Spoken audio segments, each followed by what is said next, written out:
Hello and good morning. My name is Sai. Welcome to my booktube channel.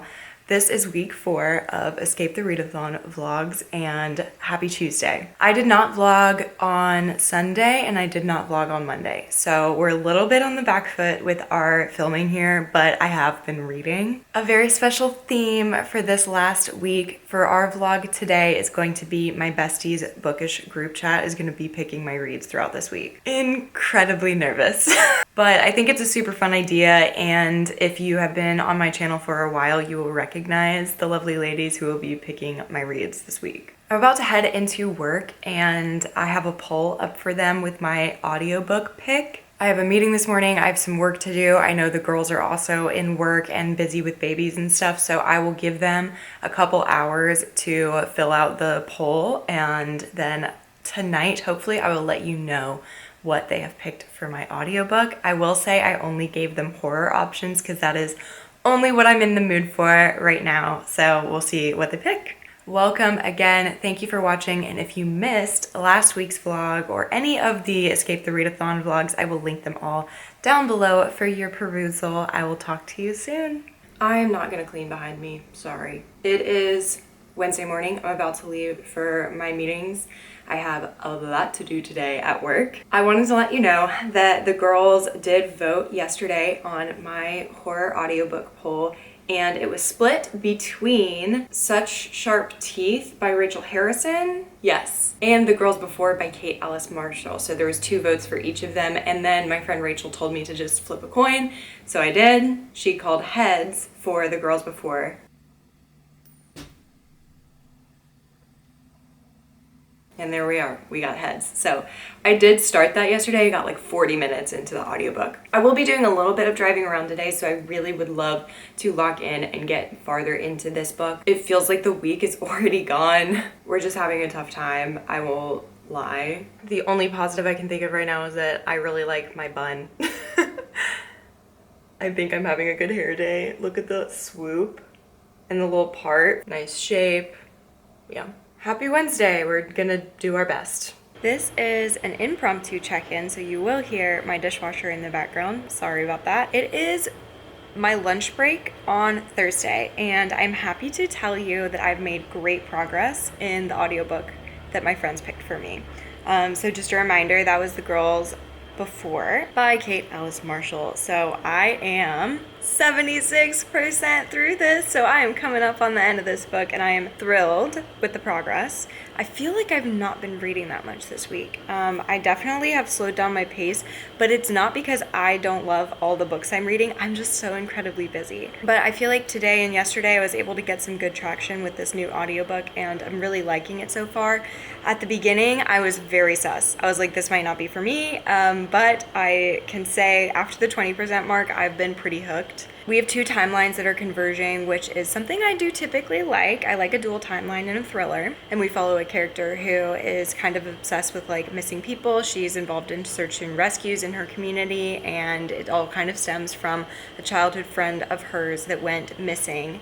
But nobody actually thinks she went missing. She talked about leaving town all the time and like running away from her family and her parents and stuff. And so when she turned 18, and she's just gone. So everybody assumed that she just did what she said she would, but our main character does not believe that. Yeah, I would love to be able to finish this today, if not first thing tomorrow, and be able to give my friends another poll before going into the weekend. I feel like this week just really gotten away from me, and I've only gotten my friends to vote on 1 book for me. Hopefully I'll have a little bit more of an update for you tonight. Hi and happy Friday. It's the end of the week. I've made some really good reading progress, you guys. I finished The Girls Before by Kate Alice Marshall, and I ended up giving it 3 stars. I did enjoy it, but there's so many other thrillers that I would recommend over that book. The ending was good. It was a little complicated. It was a little confusing. There was a lot of like hidden identity, secret identity type of things, and sometimes I do feel like audiobook listening through those moments are lost on me a little bit. Those are the type of moments where I'm like, man, I wish I was reading this book physically. Another highlight towards the ending is, if you guys have ever seen Once Upon a Time in Hollywood, there is a dog and a really tense situation, and the owner of the dog signals him to attack an intruder, and there's a moment like that for our character, and I just, for some reason, like was I was in the car listening to the end of this book, and that happened, and I was like yelling in my car. I was like, yes, get him. I was so happy about that scene for some reason. But I really was not enjoying the beginning of this book. I think I mentioned that to you yesterday. I did go ahead and poll the besties yesterday and into this morning on what my new audiobook read should be today. So I started Game On by Nevessa Allen. This is a reread. This is my second time reading this book. I love the Into the Darkness series, and this is the third book. I read it when it came out last month, and here I am again rereading it.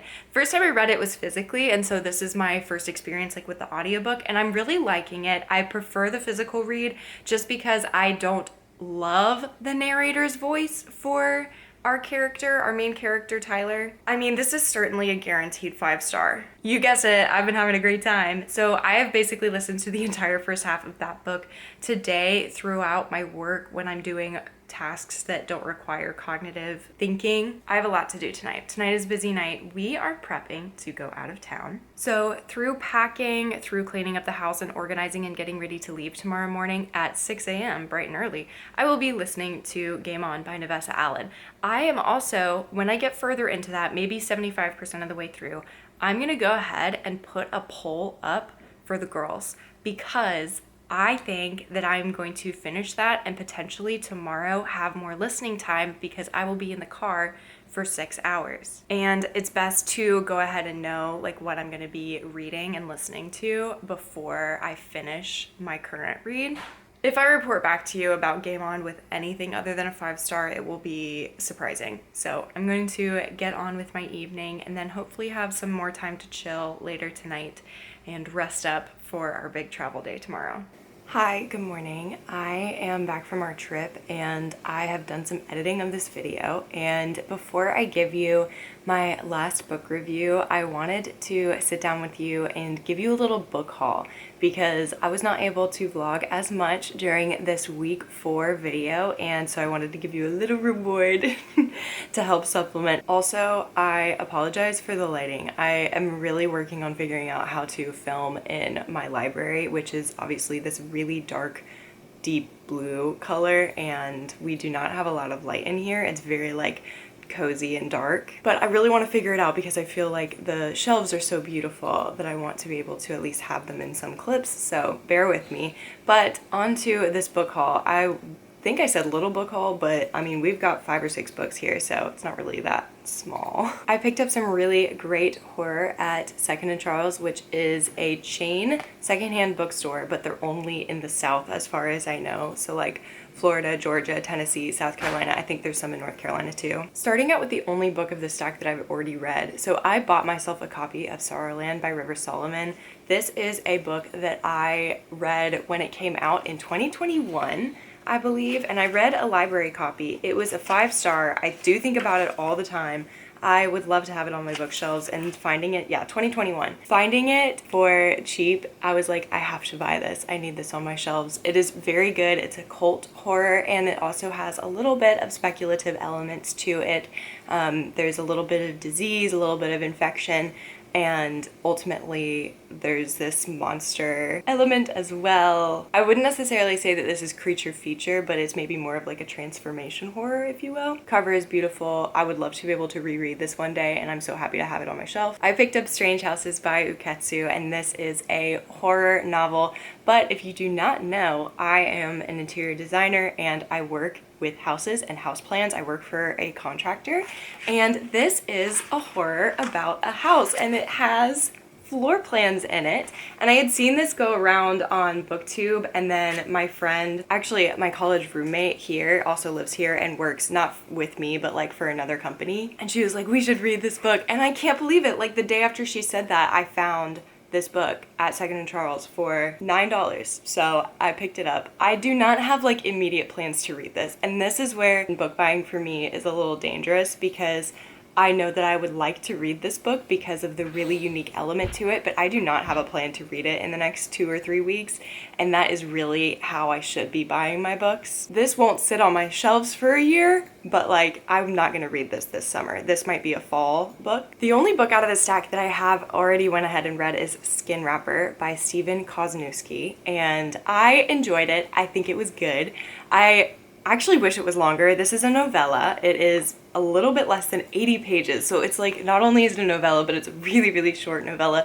It's about this lady, this young girl who works on a ship, and it's sci-fi. They're transporting cargo and skin wrappers. It's like a pirate group of really, really sick women who just like go around and take organs from ships that they onboard and like pillage. It's about her trying to escape. This is a compliment, but I wish it was longer. Okay, 2 more horror from Second & Charles. Mapping the Interior by Stephen Graham Jones is another horror novella that I picked up. I know literally nothing about this, except I know that I love short horror, and I've given Stephen Graham Jones 2 4 stars and 1 5-star too. So I know I like his writing, and also I really like the cover. It was $4.25, and I feel like I've sufficiently justified this to you. Last one from Second & Charles is The Keeper by Boris Basic. I have read from Boris Basic 2 times and really love his creature feature series, but this one is about a guy who goes and lives and works in a lighthouse, and I think just general horror ensues. I was so excited to see a print copy of a Boris Basic book. The 2 that I had read were off of Hoopla back when my library still had Hoopla, and I really loved them. Jeremy suspects he is not alone. The lighthouse loses power, doors open and slam shut on their own, objects disappear only to reappear in different locations. Most eerie are the handprints staining the windows that are 50 feet up in the air.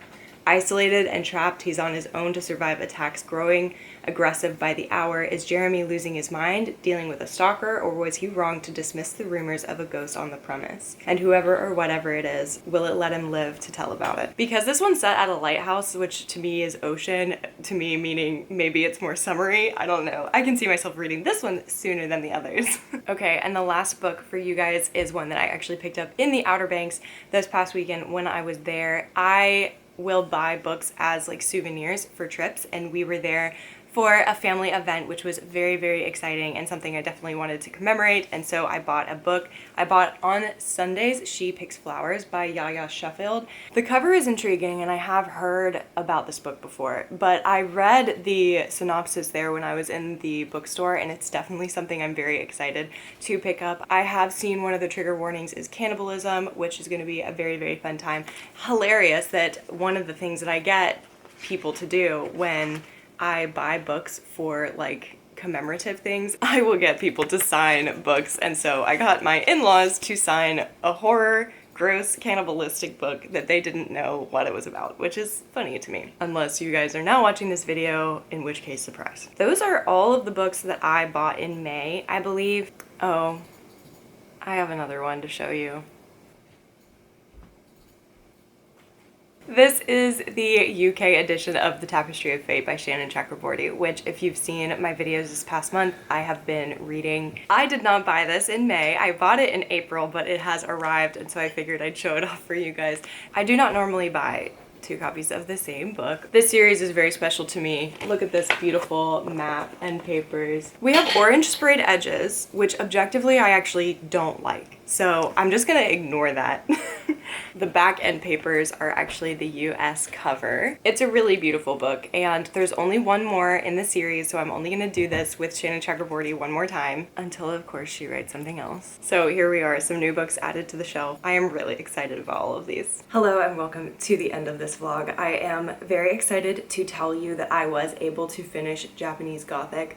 Now, I didn't finish it in time to log everything for pages for Escape the Readathon, but I finished it like maybe a day or 2 after May ended, which is why you're seeing this video a little later. I wanted to give myself time to finish that book so I could give you guys another solid review in this vlog. Shout out to my cat working really, really hard on the biscuits this morning. Okay, so I gave my friends a poll on Friday night before we left early on Saturday morning to go to the Outer Banks.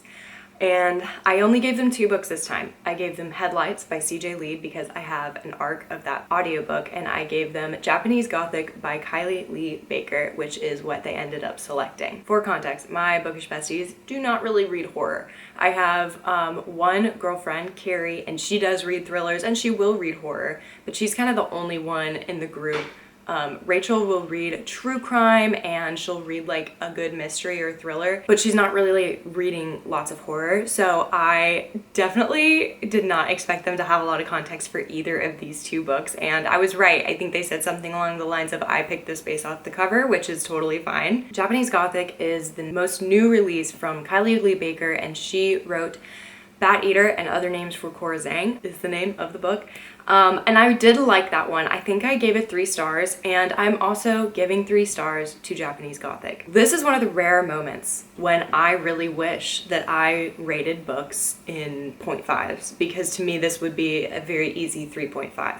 I think it is better than a 3, but I don't know if I could give it a 4. I picked this up purely because of the author, and I had no context. I was completely blind going into this book, and this is a time-bending Gothic horror novel. We have 2 timelines. Our modern timeline has a main character, and his name is Lee. He is a disturbed young man and is back living with his dad because he left college and is not being totally honest about the reasons why. And there's a second timeline, and that timeline is in the past, 150 years earlier. We follow Sen, and she is the daughter of a disgraced samurai warrior who is doing everything in his power to keep the way of the samurai alive, and is honestly channeling a lot of that into his daughter Sen. What these 2 characters have in common is the house.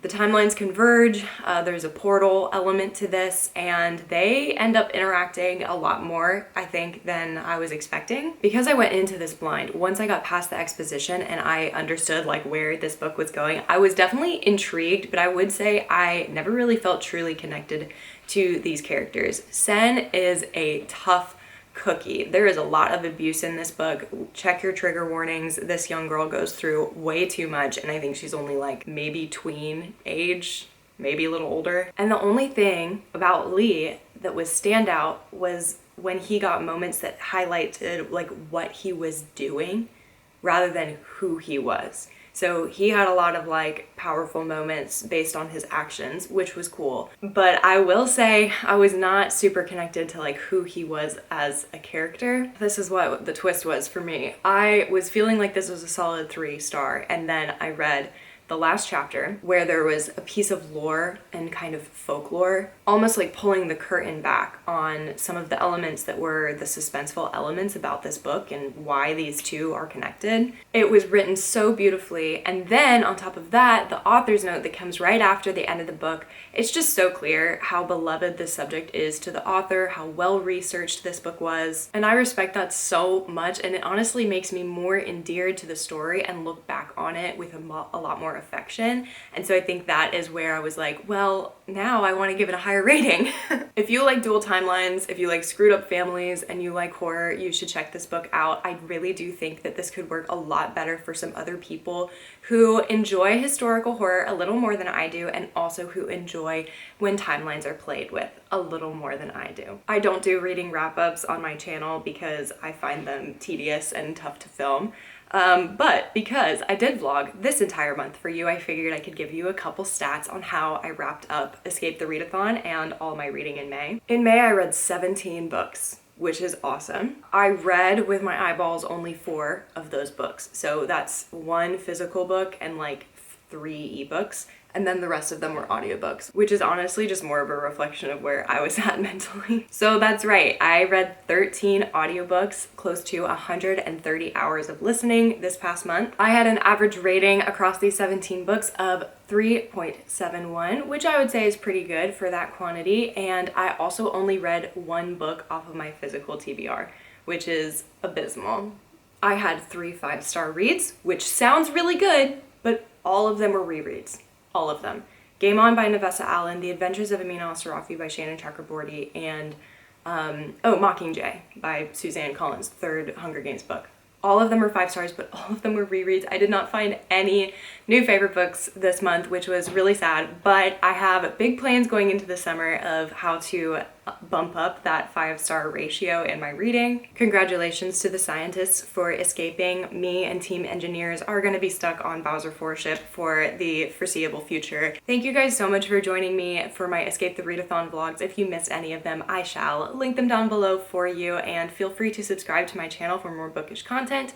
Other than that, have a great rest of your day, and I will see you in the next video. Bye. And make sure you say bye to Binks.